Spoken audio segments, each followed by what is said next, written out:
আজ শনিবার বৈশাখ মাসের 4 তারিখ।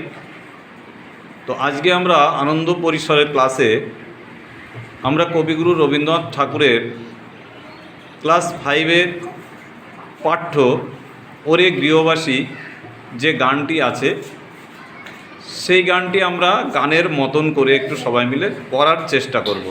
ঠিক আছে? আচ্ছা, সবাই শুরু করো।